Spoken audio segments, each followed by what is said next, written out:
Bon, vous avez compris de quoi je vais vous parler. Et pourquoi?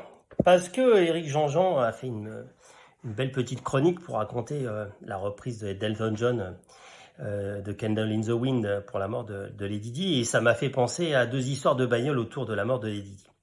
En effet, vous le savez peut-être, mais il y a des choses qui sont revenues un peu plus tard, donc tout le monde n'est pas au courant.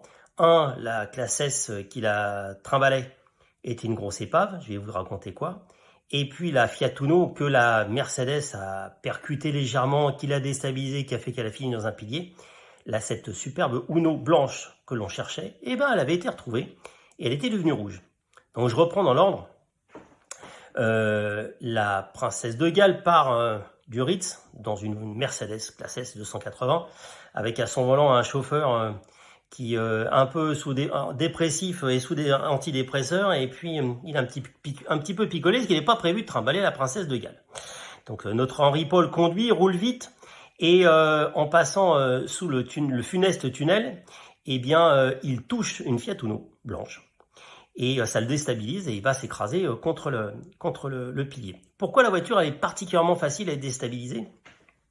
C'est parce que, au fur et à mesure de l'enquête, et ça prendra quasiment 6 ou 7 ans pour arriver vraiment à ce détail-là, on découvre que la voiture qui était supposée être une occasion Mercedes étoile, ce qui est vrai, ben en fait, cette voiture-là, elle appartenait, alors je reprends mes notes parce que je me souviens, à Éric Bousquet, qui était directeur d'une agence de com, qui avait un chauffeur, et cette voiture, il se l'a fait voler. C'est des repris de justice qui la volent, a fait 4 tonneaux, et Bousquet dit, non mais moi la voiture, elle a cartonné comme ça, j'en veux pas, elle m'inspire pas confiance. Donc il se fait rembourser, la voiture est déclarée épave, et à l'époque, il y a encore des miracles de la carrosserie, la voiture est réparée et remise sur la route, et re-rentre dans le réseau Mercedes. Et elle est revendue comme étant magique. Et je reprends aussi mes petites notes, c'est le patron d'Étoile Limousine, qui devient propriétaire de cette voiture, la ramène de nombreuses fois chez Mercedes parce que tous les conducteurs disent que la voiture est imprévisible, c'est-à-dire qu'elle a un comportement très bizarre. Elle ira 4 fois chez Mercedes sans trouver une solution. Donc clairement, cette voiture, eh ben, elle n'aurait jamais dû revenir sur la route. Et à rythme élevé, à rythme de sénateur en balade dans Paris, il n'y avait pas de problème. Mais par contre, pied dedans, dans une descente et compression comme il y a eu, eh ben, si on n'est pas prévenu et qu'on ne le sait pas, et la voiture elle peut vous échapper. Donc ça, c'est la première chose importante.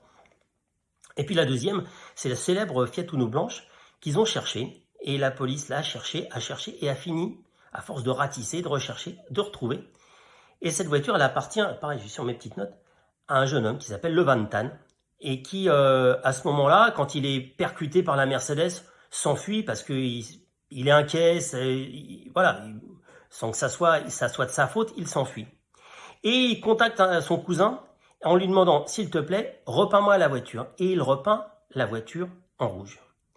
Et donc, ce qui fera que la voiture sera difficile à retrouver. Mais le conducteur ne sera jamais inquiété. Il sera retrouvé. Même ses coordonnées seront données à la police anglaise. Et quand vous regardez, je reviens sur la petite photo. Quand on regarde, vous voyez, la tranche de la voiture, eh bien, c'est bien lui. Et elle a été repeinte à la bombe, un peu à l'arrache. Donc, tout ça pour vous raconter... Ça m'a loupé. Tout ça pour vous raconter que Lady Di, c'est bien un accident, et que c'est pas le MI6 derrière, et simplement c'est un concours de circonstances, et c'est quand même assez dramatique que la princesse de Galles meure dans une Mercedes qui était une épave, avec au volant un chauffeur alcoolique à côté d'un playboy pas très très haut de gamme.